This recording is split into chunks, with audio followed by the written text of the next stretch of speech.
ప్రభువైన యేసుక్రీస్తు నామంలో చేరవచ్చిన సంఘం అంతటికి నా యొక్క వందనాలు. ఈరోజు ఆరాధన సందేశం కొరకై అంశము అయోగ్యత యోగ్యత.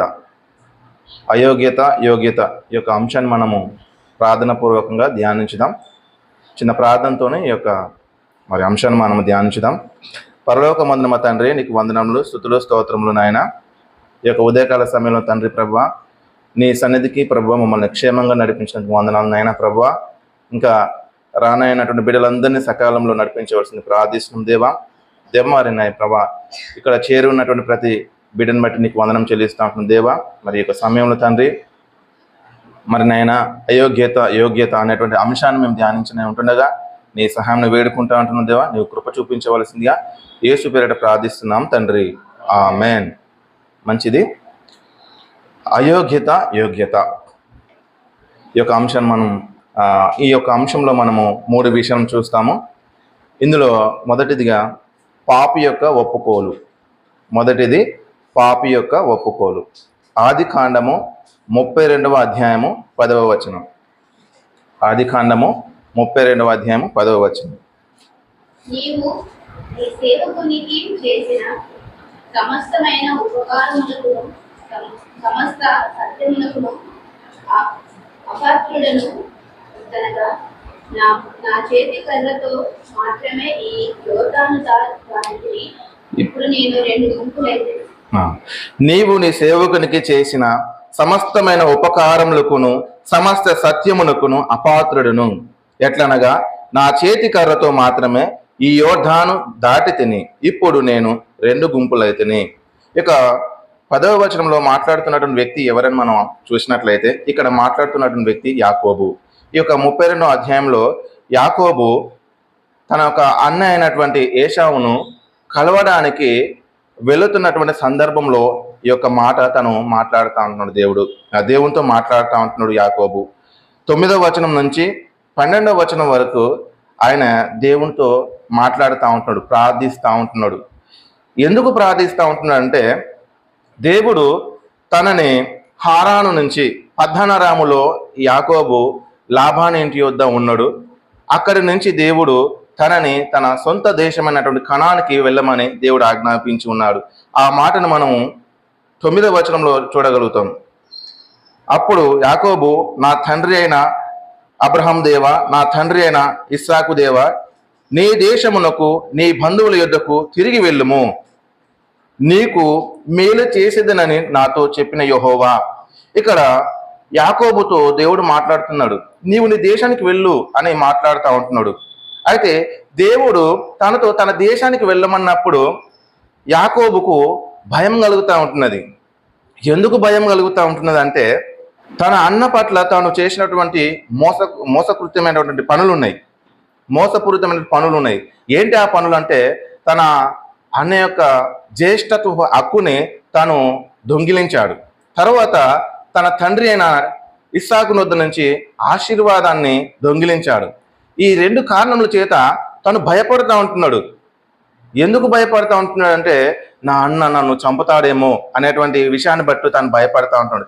ఇది మాట మనం ఎక్కడ చూస్తామంటే 27వ అధ్యాయంలో మనం చూస్తాము. అక్కడ 41వ వచనంలో ఉంటుంది. చదవండి ఒకరు. 27వ అధ్యాయము 41వ వచనము. తన తండ్రి యాకోబుకి ఇచ్చిన దీవెని నిమిత్తము ఏశావు అతని మీద పగపట్టెను. మరియు ఏశావు, నా తండ్రిని గూర్చిన దుఃఖదినములు సమీపంగా ఉన్నవి, అప్పుడు నా తమ్ముడైన యాకోబును చంపేదననుకొనెను. ఏశావు యాకోబును చంపాలన్నటువంటి ఒక ఆలోచన కలిగినటువంటి వ్యక్తి గనుక ఈ ఆలోచన తన గుర్తుకొచ్చి భయపడుతూ ఉన్నాడు. ఇప్పుడు దేవుడు నన్నేమో నా దేశానికి వెళ్ళమంటున్నాడు, అక్కడ నా అన్న ఉన్నాడు, నన్ను చంపుతానన్న ఒక శబ్దంతో తను ఉన్నాడు కనుక ఇప్పుడు నన్ను ఏమైనా చేస్తాడేమో అన్నటువంటి భయంతో తను వణికిపోతా ఉన్నాడు. అందును బట్టి ఇక్కడ మాట్లాడుతున్నాడు 10వ వచనంలో. ఏమని మాట్లాడుతున్నాడు దేవునితో అంటే, నీవు నీ సేవకునికి చేసిన సమస్తమైన ఉపకారములకును సమస్త సత్యములకును అపాత్రుడను. ఇక్కడ అపాత్రుడను నేను అని మాట్లాడుతూ ఉంటున్నాడు యాకోబు. అపాత్రుడును అంటే నేను అర్హుడైన వ్యక్తిని కాదు. ఇక్కడ మనము మొదటిగా ఏం చెప్పామంటే పాపి మన అంశంలో మొదటి పాయింట్ ఏం చెప్పిన పాపి యొక్క ఒప్పుకోవాలని మాట్లాడుకున్నాం. ఇక్కడ యాకోబు అపాత్రుడని మాట్లాడినంత మాత్రాన ఇక్కడ యాకోబు పాపి కాదు. తాను అపాత్రుడని మాట్లాడడానికి గల కారణం ఏంటంటే దేవుడు తన యొక్క తల్లి తన పద్దనరాంకి వెళ్ళమన్నప్పుడు ఒంటి చేత్తో వెళ్ళాడు. ఒక్క కర్రతో మాత్రమే తను అక్కడికి వెళ్ళాడు. ఇక్కడ 10వ వచనం మనం చూసినట్లయితే నీవు నీ సేవకుని చేసిన సమస్తమైన ఉపకారములకును సమస్త సత్యములకును అపాత్రుడును. ఎట్లనగా నా చేతి కర్రతో మాత్రమే ఈ యోర్దాను దాటితిని. ఒక్క కర్రతో మాత్రమే నేను ఈ యోర్దాను దాటితిని. ఇప్పుడు మాత్రము నువ్వు చేసిన ఉపకారములు అన్నింటికి నేను యోగ్యం కానప్పటికీ ఒక్కడిగా నేను వెళ్ళాను. భవిష్యత్తు నాకు తెలియదు, ఒంటరిగా వెళ్ళాను. నేను కుటుంబంగా ఏర్పడినాను, ఒక గొప్ప ధనంగా నేను ఏర్పడాను, సంపదను సంపాదించుకున్నాను. దీని అంతటి గల కారణము నీవు మాత్రమే. నేను అర్హుడను కాదు. అందును బట్టి నేను అపాత్రుడను, నేను యోగ్యుని కాదు, నీవే యోగ్యుడవు అని చెప్పి దేవుని యొక్క కృపను గుర్తు చేసుకుంటున్నాడు. అక్కడ దేవుడిని యొక్క కృపను గుర్తు చేసుకుంటున్నాడు. సమస్తమైన ఉపకారములకును సమస్త సత్యములకును నువ్వు చేసిన ప్రతి ఉపకారము, చేసిన ప్రతి మేలు అది నేను పొందదగిన వాడిని అయినప్పటికీ నీవే ఆ మేలులన్నింటినీ నా జీవితంలో చేశావు. నీ కృపనే దీనికి కారణం అని తను మాట్లాడుతూ ఉంటున్నాడు. ఇక్కడ సమస్తమైన సత్యం అని మాట్లాడుతూ ఉన్నాడు. దేవుడు సత్యం అంటే నిజమైన వాడు. సత్యము అంటే ఆయన యొక్క నమ్మకత్వాన్ని గురించి మాట్లాడుతూ, ఆయన యొక్క విశ్వాస్యతను గురించి మాట్లాడుతూ ఉంటున్నాడు. ఇక్కడ యాకోబు నాలో ఏ మంచితనం లేదు, అయినప్పటికీ నీ నమ్మకత్వాన్ని బట్టి నీ కృపను బట్టి నా జీవితంలో గొప్ప కార్యాలను చేసినావని దేవుణ్ణి ఇక్కడ తను ఆరాధిస్తూ ఉంటున్నాడు. దేవునితో మాట్లాడుతూ ఉంటున్నాడు. తన యొక్క అన్న విషయంలో దేవుని యొక్క కృపను గుర్తు చేసుకుంటూ దేవుని యొక్క నమ్మకత్వాన్ని గుర్తు చేసుకుంటూ దేవుని స్తుతిస్తూ ఉంటున్నాడు, మాట్లాడుతూ ఉంటున్నాడు. 11వ వచనంలో నా సహోదరుని ఏశావు చేతి నుండి దయచేసి నన్ను తప్పించుమని మాట్లాడుతూ ఉన్నాడు. ఒక్కడిగా వెళ్ళిండు, కుటుంబంగా స్థిరపడిండు, గొప్ప ధనమైండు, సంపద ఉన్నది, కానీ తనకు మాత్రము భయం ఉన్నది. దాని అంతటిని బట్టి తను గర్వించట్లేదు. తగ్గించుకొని వినయపూర్వకంగా నీవు మాత్రమే నన్ను రక్షించగలుగుతావు నా అన్న నుంచి, నన్ను మాత్రమే కాదు నా భార్యల్ని నా పిల్లల్ని కాపాడు మన దేవుణ్ణి మొరపెడతా ఉంటున్నాడు ఇక్కడ యాకోబు. 12వ వచనం చూసినట్లయితే నేను నీకు తోడై నిశ్చయంగా మేలు చేయొచ్చు, విస్తారముగుట వలన లెక్కింపలేని సముద్రపు ఇసుక వలె నీ సంతానము విస్తరింపజేయుదునని సెలవిచ్చితివే అనెను. దేవుడు తనకు చేసిన వాగ్దానాన్ని ఇక్కడ గుర్తు చేసుకుంటా ఉంటున్నాడు. 12వ వచనంలో 28వ అధ్యాయంలో మనం చూస్తాము దేవుడు తనకు చేసినటువంటి వాగ్దానం గురించి. 28వ అధ్యాయం 14-15 వచనాలలో మనకు కనపడతా ఉంటది. 14-15 వచనాలు కనబడతా ఉంటది. నేను చదువుతా. నీ సంతానము భూమి మీద లెక్కకు ఇసుక రేణువుల వలెనగును. నీవు పడమటి తట్టును, తూర్పు తట్టును, ఉత్తరపు తట్టును, దక్షిణపు తట్టును వ్యాపించెదవు. భూమి యొక్క వంశములన్నీ నీ మూలముగాను నీ సంతానము మూలముగాను ఆశీర్వదింపబడును. ఇదిగో నేను నీకు తోడై ఉండి నీవు వెళ్ళు ప్రతి స్థలమందు నిన్ను కాపాడుచు ఈ దేశమునకు నిన్ను మరలా రప్పించెదను. నేను నీతో చెప్పినది నెరవేర్చే వరకు నిన్ను విడవనని చెప్పగా ఈ యొక్క వాగ్దానాన్ని గుర్తు చేసుకుంటూ మాట్లాడుతూ ఉంటున్నాడు యాకోబు. ఈ యొక్క వాగ్దానాన్ని గుర్తు చేసుకుంటూ దేవునితో మాట్లాడుతూ ఉంటున్నాడు. నువ్వు నాకు తోడుగా ఉంటా ఉన్నావు కదా. ఇక్కడ అదొక్కటే కాదు, దేవుని యొక్క నిబంధనను గుర్తు చేసుకుంటా ఉంటున్నాడు. ఇక్కడ మనకు ఆ మాట ఎక్కడ కనబడతా అంటే 9వ వచనంలో నా తండ్రి అయిన అబ్రహాము దేవ, నా తండ్రి అయిన ఇస్సాకు దేవ, వీళ్ళతో చేసినటువంటి నిబంధనను నాతోనే స్థిరపరుస్తానన్నావు, గొప్ప జనంగా చేస్తానన్నావు, నాకు తోడుంటానన్నావు అని దేవుని యొక్క నిబంధనను దేవుని యొక్క వాగ్దానాన్ని గుర్తు చేసుకుంటూ మాట్లాడుతూ ఉంటున్నాడు యాకోబు. తనను తను తగ్గించుకొని నేను అర్హుడను కానప్పటికీ మోసపూరితమైన జీవితం నాలో ఉన్నప్పటికీ నీ కృప మాత్రమే నన్ను ఈ విధంగా ఆశీర్వదింపబడడానికి గల కారణం అని దేవుని స్తుతిస్తూ ఉంటాడు.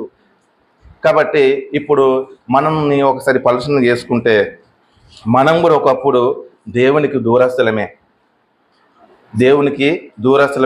మనము అర్హత లేనటువంటి వారము. ఈరోజు దేవుని యొక్క సన్నిధికి వచ్చాము అంటే అది దేవుని యొక్క కృప వలనే. మీరు ఇంకను పాపులై మనం ఇంకా పాపులమై ఉండగానే మనం దేవుడు ప్రేమించాడట. రోమపత్రిక 5:8 రాయబడి ఉన్నది. మీరు ఇంకా ఒకసారి చదువుతారా? ఒక్కసారి ఎవరైనా చదువుతారా తొందర?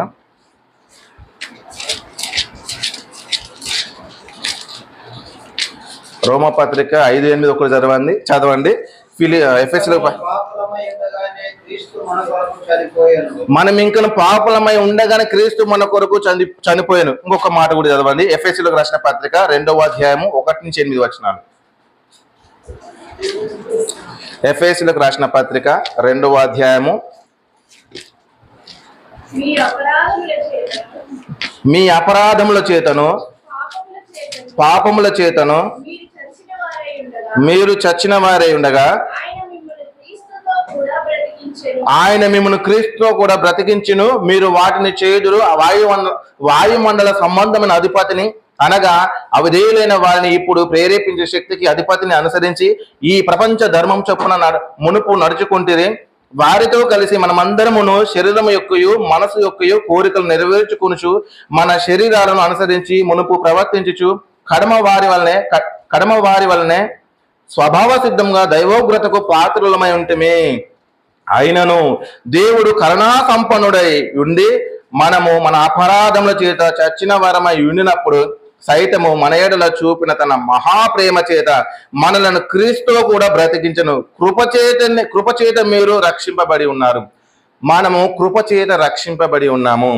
అర్హులము కానటువంటి వ్యక్తులము, మనము దేవునికి దూరస్థులమైనటువంటి వ్యక్తులము, కానీ దేవుడు తన కృపచేత మనలను రక్షించున్నాడు. అందులో ఆ కృపచేత రక్షించినటువంటి దేవుని బట్టి మనం ఇక్కడ సంఘానికి ఈరోజు మనం ఈ యొక్క ఆరాధనకు వచ్చి దేవుని ఆరాధన పాలు పంపులు పొందుతామని అంటున్న విషయాన్ని జ్ఞాపకం చేసుకోవాలి. అందుని బట్టి దేవుని మనము మన క్రియల అందుని బట్టి దేవుని మనం ఆరాధించాలి. మన క్రియల చేత కాదు, దేవుని అందు విశ్వాసం ఉంచడం ద్వారా ఆయన కృపచేతను మనం రక్షింపబడ్డాము. తర్వాత రెండవదిగా రక్షకుని యొక్క స్వభావము. ఆయన యొక్క స్వభావం గురించి మనం చూద్దాము. ప్రకటన గ్రంథము 4వ అధ్యాయం 11వ వచనం. ప్రకటన గ్రంథము 4వ అధ్యాయము 11వ వచనం. ఆ 24 పెద్దలు సింహాసనమునందు ఆసనుడై ఉండువాని ఎదుట సాగిలపడి యుగయుగములు జీవించుచున్న వానికి నమస్కారం చేయుచు, ప్రభువా మా దేవ, నీవు సమస్తమును సృష్టించితివి, నీ చిత్తమును బట్టి అవి ఉండెను, దానిని బట్టియే సృష్టింపబడెను కనుక నీవే మహిమ ఘనత ప్రభావములు పొందనర్హుడవని చెప్పుచు తమ కిరీటములను ఆ సింహాసనం ఎదుట వేసిరే. 24 పెద్దలు దేవుని ఇక్కడ ఆరాధిస్తూ ఉంటున్నట్టుగా కనబడతా ఉంటుంది. దేవుడు యేసుక్రీస్తు సృష్టికర్త, ఆయన మాత్రమే ఆరాధనకు యోగుడు, ఘనతకు మహిమకు అర్హుడు అనేటువంటి విషయాన్ని ఇక్కడ మనం చూస్తూ ఉంటున్నాం. తర్వాత 5వ అధ్యాయం 2వ వచనంలో, మరియు దాని ముద్రలు తీసి ఆ గ్రంథం విప్పుటకు యోగ్యుడైన వాడేవాడని బలిష్ఠుడైన ఒక దేవదూత బిగ్గరగా ప్రచురింపగా చూచి తిని. తర్వాత 4వ వచనం, ఆ గ్రంథం విప్పుటకైనను చూచుటకైనను యోగ్యుడు ఎవడును కనబడనందున నేను బహుగా ఏడ్చుచుంటిని. తర్వాత 9-10 వచనం కలిపి ఉన్నవి. ఆ పెద్దలు, నీవు ఆ గ్రంథమును తీసుకొని దాని ముద్రలను విప్పుటకు యోగ్యుడవు, నీవు వధింపబడిన వాడవై నీ రక్తం ఇచ్చి ప్రతి వంశంలోను ఆయా భాషలు మాట్లాడు వారిలోను ప్రతి ప్రజల్లోను ప్రతి జనంలోను దేవుని కొరకు మనుషులను కొని మా దేవునికి వారిని ఒక రాజ్యం గాను యాజకులను గాను చేసితివి. సో యేసుక్రీస్తు రక్తం చేత మనలను కొన్నాడట దేవుడు.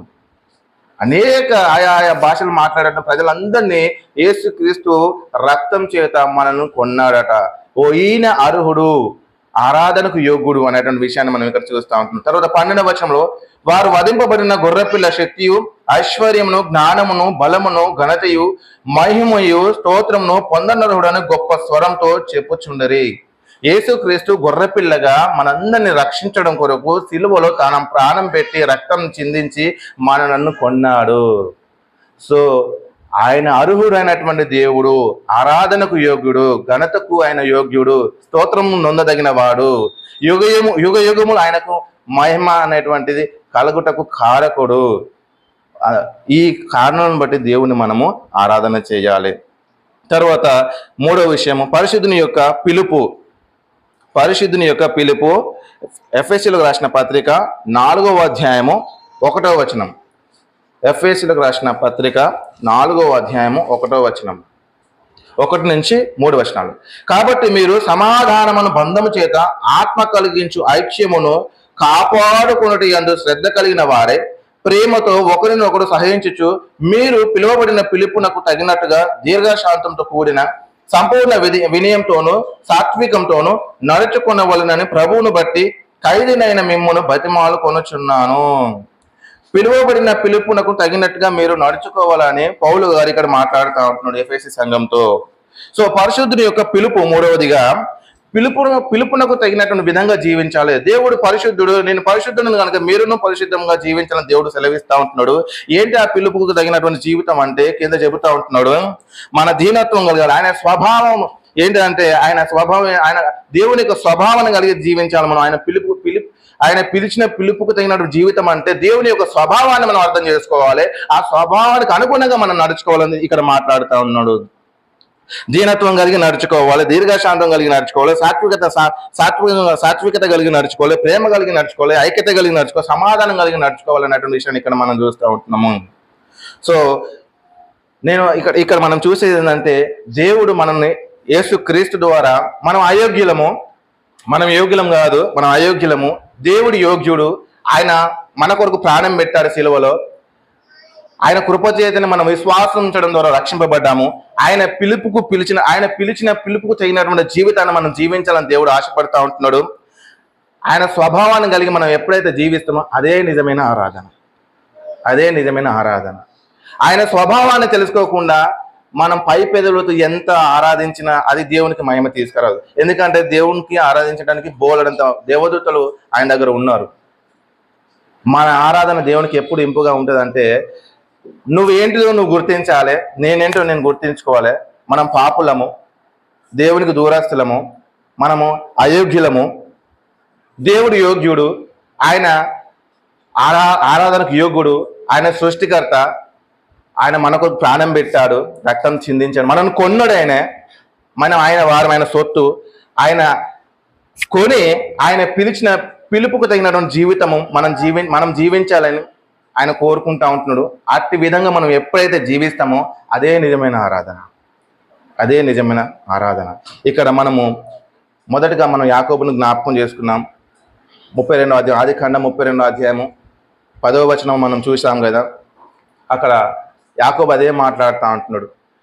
సమస్త ఉపకారములకు నువ్వు చేసిన మేలులకు నేను అపాత్రుడను, నువ్వు చేసిన మేలులకు ఉపకారములన్నింటికి నేను అపాత్రుడను అని యాకోబు మాట్లాడుతూ ఉంటుంది. అక్కడ నేను యోగ్యుని కాదు, నేను మోసపూరితమైన జీవితాన్ని నేను జీవించాను, నా అన్నని మోసం చేశాను, నా తండ్రిని మోసం చేశాను, నా అన్న దగ్గర నుంచి జ్యేష్ఠత్వం దొంగలించాను, నా తండ్రి చేత నేను ఆశీర్వాదం పొందుకున్నాను నేను దొంగతనంగా.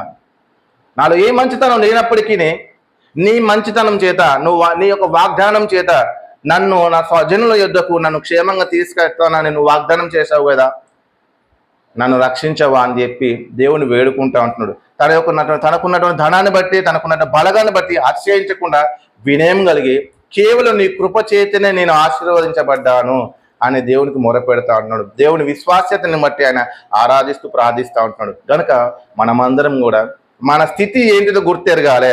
నేననేవాడిని ఒకప్పుడు ఏంటి, దేవునికి దూరస్తురాలుగా ఉన్నప్పుడు నాలో చీకటి తప్ప వెలుగు లేదు, నా చూపులు చీకటే, నా మాటలు చీకటే, అంతా నా బ్రతకంతా చీకటే. నేను యోగ్యుని కాదు, కానీ దేవుడు యోగ్యుడు. ఆయన నా కొరకు ప్రాణం పెట్టాడు, ఆయన శిలువలో మరణించి నా కొరకు తిరిగి లేచాడు, ఉచితంగా రక్షణ నా కొరకు ఏర్పాటు చేశాడు. కృపచేతన కేవలం ఆయన విశ్వాసం ఉంచడం, ఆయన కృపచేత నేను రక్షింపబడ్డాను. ఆయన నన్ను క్రీస్తులో కొన్నాడు. ఇప్పుడు ఆయన పిలిచిన పిలుపుకు తగినటువంటి జీవితం, ఆయన విశ్వాస్యతను, ఆయన గుణగణాలను గుర్తెరిగి ఆయన స్వభావాన్ని తెలుసుకొని, ఆయన స్వభావం ప్రేమ, దీర్ఘశాంతుడు, సాత్వికం కలిగినటువంటి వ్యక్తి, అవి నేను అభ్యాసం చేస్తూ ఎప్పుడైతే నేను జీవిస్తానో అదే నిజమైన ఆరాధన. ఈ విధంగా నేను జీవించకుండా నేను ఎంత దేవుని పై పెదవులతో ఆయన గురించి ఎంత పెద్ద పెద్ద మాటలు మాట్లాడించినా అది దేవునికి మహిమ తీసుకురాదు. అందరం కలిసి ఆరాధన చేద్దాం.